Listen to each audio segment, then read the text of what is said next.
South India shopping mall the wedding mantra సరికొత్త wedding collection south India shopping mall. Hi hello నమస్తే, welcome back to our channel. నేను మీ వైషు. పెహల్గామ్ దాడి జరిగిన తర్వాత దేశం ఎంత తీవ్రతరంగా మారిందో మన అందరికీ తెలిసిన విషయమే. కానీ రీసెంట్గా ఇంకొక విషయం వెలుగులోకి వచ్చింది. మన దగ్గర ఉంటూ మన ఇండియాలో యూట్యూబర్గా కొనసాగుతూ కూడా పాకిస్తాన్ వాళ్ళకి సపోర్ట్ చేస్తూ, పాకిస్తాన్లో ఒక లవ్ స్టోరీ నడుపుతూ పాకిస్తాన్ వాళ్ళకి సపోర్ట్ చేస్తూ ఆవిడ వెలుగులోకి వచ్చిన విషయం తెలిసిందే. ఆవిడతో చాలామందికి రిలేషన్షిప్ ఉన్నట్టు పాకిస్తాన్ వాళ్ళకి ఆ విషయం కూడా తెలిసిన విషయం. కాకపోతే మరి అలాంటి సిచ్యువేషన్లో ఇప్పుడు మనం ఏం చేయబోతున్నాం? ఇలాంటి ఇన్ఫ్లుయెన్సర్స్కి, యూట్యూబర్స్కి మన దేశం ఎలాంటి చర్యలు తీసుకోబోతుంది? ఈ విషయం మాట్లాడడానికి ఈరోజు నాతో పాటు సోషల్ యాక్టివిస్ట్ కృష్ణకుమారి గారు ఉన్నారు. మేడంతో మాట్లాడదాం. Hello ma'am. హలో, నమస్తే. నమస్తే. బాగున్నారా? బాగున్నాను. సో మన దగ్గర ఉండి, అదే మన ఇంట్లో పెరుగుతూ మనకు వెన్నుపోటు పొడిచారన్నట్టు ఆవిడ మన దగ్గర ఉండి మన దగ్గర యూట్యూబర్గా చలామణి అవుతూ కూడా పాకిస్తాన్లో వాళ్ళతో లవ్ స్టోరీ కొనసాగించి జస్ట్ ఈ ఘటనకు 2 నెలల ముందు కూడా ఆవిడ పాకిస్తాన్కి వెళ్ళొచ్చినట్టు కూడా న్యూస్ చెబుతుంది. మరి వాళ్ళని ఏం చేయాలి అసలు? అంటే మన దగ్గర ఉంటూ అనే మాట వాడకూడదు నిజానికి. ఎందుకంటే మన దేశంలో పుట్టినవాడు మన దేశంలో ఉండకుండా, మన దేశ పౌరురాలు కదా. కాకపోతే ఇక్కడ కొరవడింది ఏంటి అంటే దేశభక్తి కొరవడింది. రైట్. ఆమెకు దేశభక్తి లేదు, అంతే. దేశభక్తి లేదు, చిత్తశుద్ధి కూడా లేదు. ఇక నీతి నిజాయితీ అంటారా, ఇక ఎన్నైనా అనొచ్చు ఆమెని. సరే, ఇలాంటి వాళ్ళు ఈమె ఒక్కటే అని అనుకోవద్దు. ఓకే. ఇలాంటి వాళ్ళు చాలామంది ఉన్నారు. అధికారుల్లో కూడా, మన దేశ అధికారుల్లో కూడా, సైన్యంలో కూడా అటువైపు ఒప్పందించే వాళ్ళు ఉంటారు.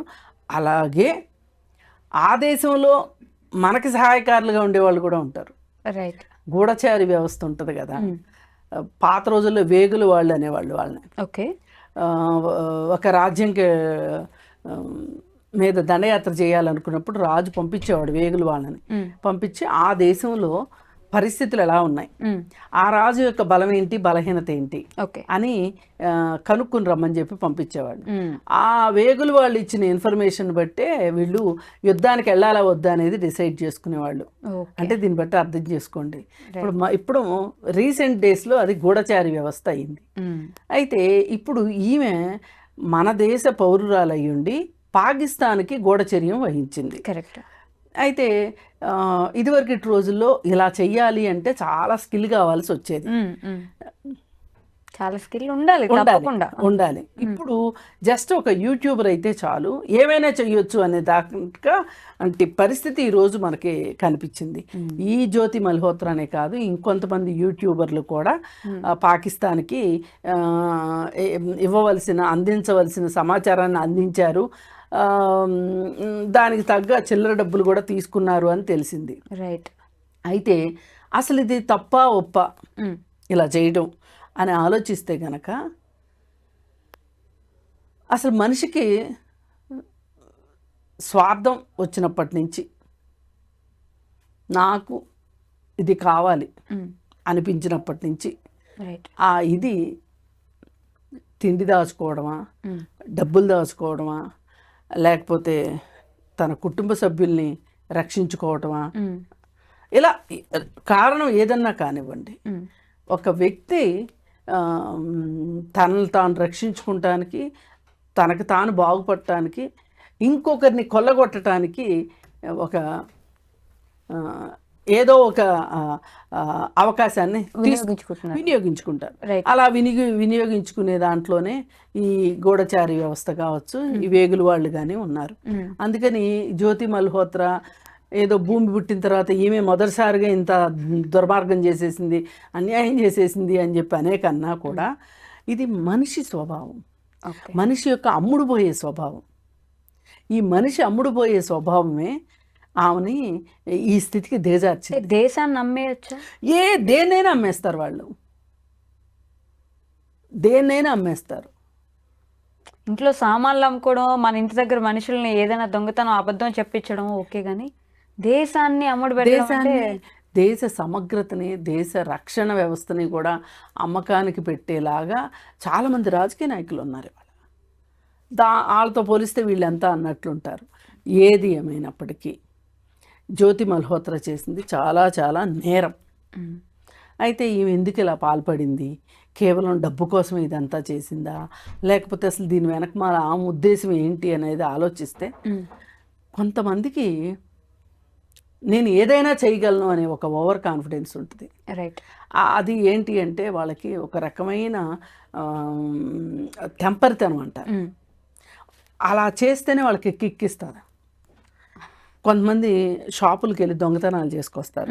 చాలా డబ్బులు ఉన్న వాళ్ళు కూడా చీరలు దొంగతనం చేసే ఆడవాళ్ళు తెలుసు నాకు. అలాగే నగలు దొంగతనం చేస్తారు. నిజంగా వాళ్ళకి అవసరమే కాదు. ఒకసారి అయితే ఒక పెద్ద పొలిటీషియన్ కూతురు చీరలు దొంగతనం చేసింది. నిజానికి ఆ చీరలు ఆవిడకి అసలు లెక్కే కాదు. ఏంటి అంటే అది ఒక జబ్బు అనమాట. అయితే దాన్ని దీంతో కూడా కంపేర్ చేయలేము ఒక రకంగా. ఇప్పుడు ఈమెది ఏంటి అంటే నేను ఒక సాహసోపేతమైన పని చేశాను, నేను ఒక అడ్వెంచర్ చేశాను. ఏంటి దేశాన్ని నమ్మడం అడ్వెంచర్? ఇప్పుడు మనం చాలా సింపుల్గా మాట్లాడుతున్నాం దీన్ని. ఆవిడ వైపు నుంచి ఆలోచిస్తే ఈ చేరవేసే క్రమంలో ఏ ఒక్కరికన్నా తెలిస్తే గనక తల ఎగిరిపోతుంది మరి కదా. ఇప్పుడైనా తల తీసేయరంటారా? మన చట్టాలు అలా చెయ్యవు. మన చట్టాలు అలా చెయ్యవు. అంటే ఇప్పుడు చట్టం దృష్టికి వెళ్ళినప్పుడు ఒక రకం శిక్షలు ఉంటాయి, చట్టం దృష్టికి వెళ్ళనప్పుడు ఇంకొక రకం శిక్షలు ఉంటాయి. ఏదన్నా కానీ ఇప్పుడు ఈ జ్యోతి మల్హోత్రా గనక ఈ ప్రాసెస్లో ఎక్కడైనా దొరికినట్లయితే గనక అసలు ఎందుకు ఇప్పుడు ఆమెని ఏ పోలీస్ ప్రొటెక్షన్ లేకుండా తీసుకొచ్చి నడు రోడ్లో నుంచోబెట్టమనండి, పీస్ చేసేస్తారు. రైట్. అంటే చేసే వాళ్ళందరికీ ఎంత దేశభక్తి ఉందో అది వేరే విషయం, కానీ ముందైతే ఆ పని జరుగుతుంది ఖచ్చితంగా. అందుకని ఏంటంటే ఎంత అగ్రవేశాలకి ఇవాళ సమాజం ఉంది ఆమె చేసిన పనికి. పాకిస్తాన్లో పెళ్లి చేసుకోవాలి అని వాళ్ళ ప్రియుడికి కూడా చెప్పిందంట అప్పట్లోనే. నేను పాకిస్తాన్లో మన ఇద్దరం పెళ్లి చేసుకున్నాం. ఇప్పుడు పతనం అండి ఇదంతా. ఈ పతనం ఒక చోటే ఆగదు. కాకపోతే ఉన్నంతలో బెటర్ ఏంటంటే గుడ్లో మెల్ల అన్నట్లు ఈ జ్యోతి మల్హోత్రా గనక ఒక ముస్లిం అయ్యి ఉంటే గనక వీళ్ళు ముస్లిం కాబట్టి వీళ్ళకి దేశభక్తి లేదు అని ఉండేవాళ్ళు. రైట్. ఇప్పుడు ఆమె హిందువే కదా, హిందూ మతానికి చెందిందే కదా. మరి ఈవిడ చేసింది, మరి ఆ మాట అనగలుగుతామా ఇప్పుడు? అనలేము. అందుకని ఒక రకంగా ఒక అతను శ్రీకాకుళంలో యాసిన్ రైట్ చేస్తున్నాడు, వాళ్ళ ఫాదర్ కూడా సాయం చేశాడంట. ఎందుకు చేస్తున్నారు వీళ్ళని ప్రేరేపిస్తుంది మతం ఒక్కటేనా? మతం కోసమే చేస్తున్నారా వీళ్ళు? డబ్బుల కోసం చేస్తున్నారా? ఇందాక నేను అన్నట్లు ఒక మానసిక తృప్తి కోసం చేస్తున్నారా అనేది ఎవరికి వాళ్ళకి విడివిడిగా ఉంటాయి. ఏదేమైనా వీళ్ళని మట్టు కఠినంగా విచారించాల్సిందే, ఇట్లాంటి వాళ్ళని శిక్షించాల్సిందే. ఎలాంటి శిక్ష వేస్తే నెక్స్ట్ మన వాళ్ళు ఇంకా అట్లాంటి గూఢాచారం చేయాలంటే భయపడతారు? అసలు కాదు, నేను చెప్తా వినండి మీకు. ఉరి శిక్ష కన్నా పెద్ద శిక్ష ఏముంటుంది? ఏముండదు కదా. రైట్. ఇప్పుడు నిర్భయ నిందితులకి ఉరి శిక్ష వేశారు, మరి అత్యాచారాలు ఆగాయా? ఆగలేదు. అందుకని ఒక మనిషిని కంట్రోల్ చేయగలిగే శిక్షలు ఉన్నాయి అని అంటే నేను నమ్మను. రైట్. అంటే ఏది ఆపలేదు. కాకపోతే ఇక్కడ కావాల్సింది ఏంటి అంటే ఏ వ్యక్తికైనా నేనేం చేస్తున్నాను, ఎందుకు చేస్తున్నాను, ఎవరి కోసం చేస్తున్నాను అనేది ఉండాలి. అది ఉంటే ఇంత దారుణం చేస్తారని అనుకోలేము. రైట్. ఈమె సమాచారాన్ని ఇవ్వడం వల్లనే అంత పెద్ద దాడి జరిగింది అంటే కూడా నేను నమ్మను, ఒప్పుకోను.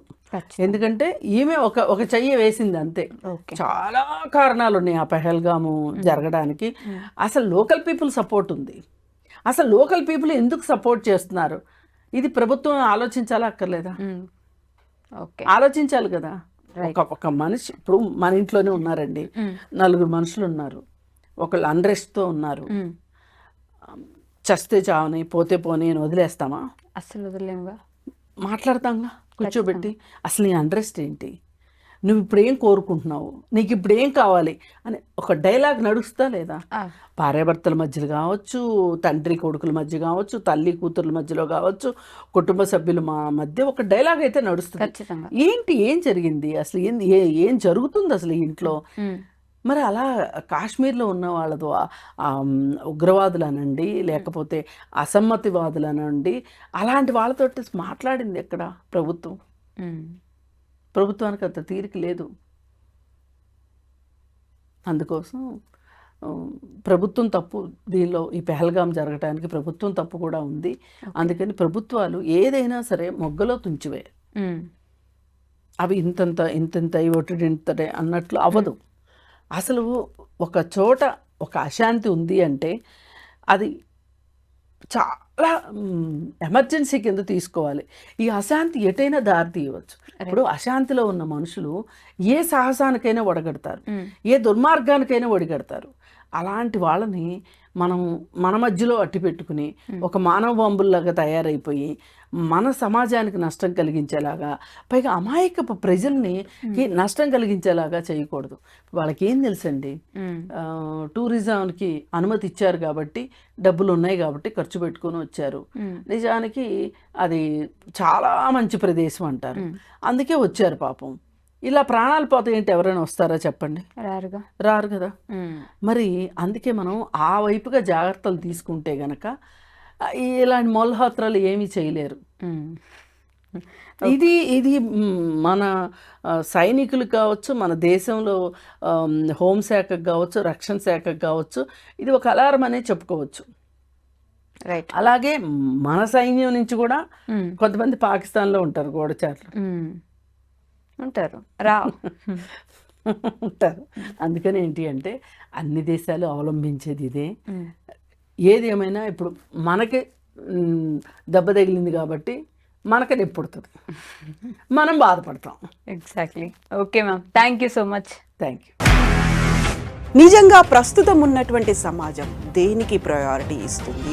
ఆర్థిక సంబంధాల చుట్టూ మాత్రమే తిరుగుతోంది. మళ్ళీ ఎన్నికలంగానే చాలా విరక్తి కలుగుతున్నాం. మంచి అనిపిస్తుంది కదా, లేడీస్ కూడా ఛాలెంజింగ్ జాబ్స్ చేసినప్పుడు చాలా బాగుంటది. ట్రాఫిక్ అసిస్టెంట్స్ గా నియమించిన ట్రాన్స్జెండర్స్ అందరితో సాల్యూట్ చేయించుకుంటున్నారు. ఫుడ్ డెలివరీ ఇవ్వటానికి వెళ్ళినటువంటి డెలివరీ బాయ్ అనిల్ పై కళ్ళ ముందు